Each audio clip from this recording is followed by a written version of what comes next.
the first camera that introduced me to the wonderful world of 35mm photography, and what I thought at the time, the cheapest way to get into full-frame photography.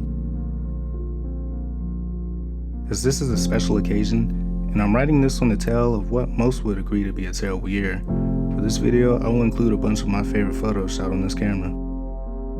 Now usually my film photography is reserved for my Patreon subscribers, because I don't shoot film full time. I find the Patreon to be a fair way to fund my film. Subscriptions start at the price of a 2-pack of Reese's Peanut Butter Cups, and this helps me cover the price of purchasing and the transportation and development of film. There are also a bunch of other benefits to subscribing. You get updates on my life and writings for things that don't quite make it to video, along with various other things like the occasional playlist, photo archive dump, and sporadic advice in both photography and life. I'll leave a link in the description for easier access. The Minolta X-700 is the camera that popped up in an important crossroad in my life. A time where I was seriously contemplating how much I actually enjoy photography.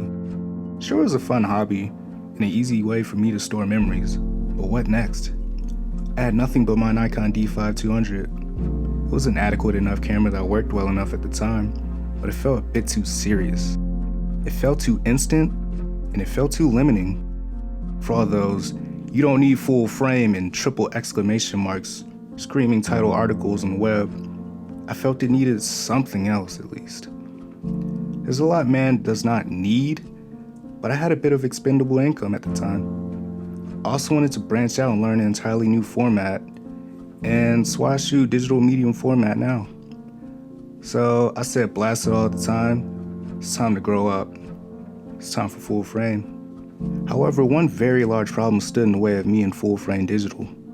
The full frame price tag.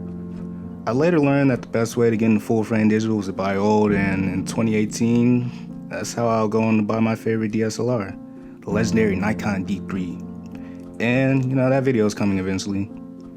So the next best option? The original full frame, 35mm equivalent, the 135 film type. So to eBay I went. Of course, there were several handfuls worth of options, and by that, I mean there were Canon AE1s, Pentax K1000s, and Nikon FM2s as far as the eye could scroll. And yeah, they were good options, but I was on the hunt for a bargain. I remembered an article saying how the Minolta X-700 was a good camera for both beginners and experts. Lo and behold, I found one for a steal that came with an MD 50mm 1.7 included. Purchase confirmed, and wait by my door I did until it arrived. It's a beautiful camera. Before I was even aware of the theme I'd go on to uphold in the future. The camera's all black, it's metal in all the places that matter to me.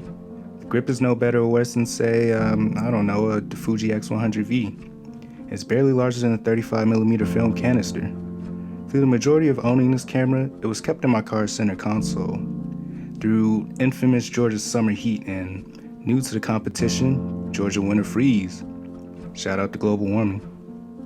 Yeah, I know this isn't the best condition to keep film in to preserve the grain or whatever, but the fact that the photo still turned out great is a testament to both the camera body and the MC28mm 2.8 I'd soon go on to purchase.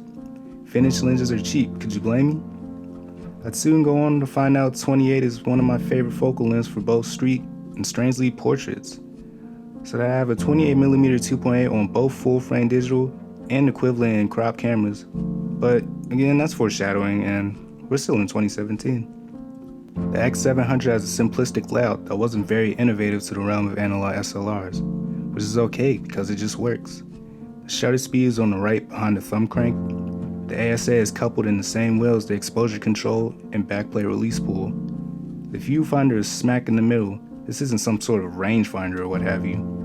If you've used a DSLR before, you're not far from home. Though fully mechanical, this camera does come with electronics. In fact, this camera will not run without batteries. Some consider this a drawback, but this is modern times.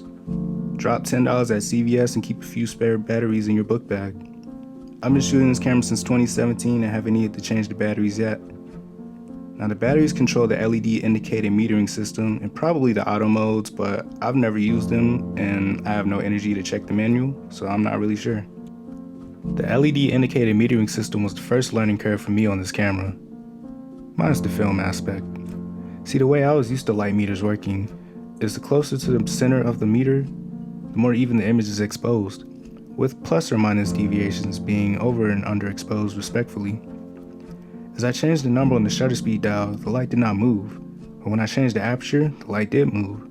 I would later learn that this light did not indicate the exposure, but actually the proper shutter speed to use. I'd also realized that I had loaded my first 4 rolls of film wrong after a trip to Walgreens and a quicker return with a blank USB stick 7 to 11 days later. And life at 19 was strange for me, but I'll never not be upset. The photos I'll never get back from the fair. These are the pitfalls I signed up for when I chose to learn shooting film. And when I chose not to read the manual, I wouldn't be surprised if there are still some features I'm unaware of as I pack the camera up to sell. Maybe you can set the timer to a shorter 5 or 2 seconds instead of the default 10. What if you could change the tone of the beeps on the optional sound mode of this camera? Nevertheless, it's time to say goodbye to fully manual SLR film. I'll still be shooting hobby film, but it'll be with my work Nikon F5. I'm getting too old to still focus my lens manually like some sort of Neanderthal. I enjoy my time with this camera.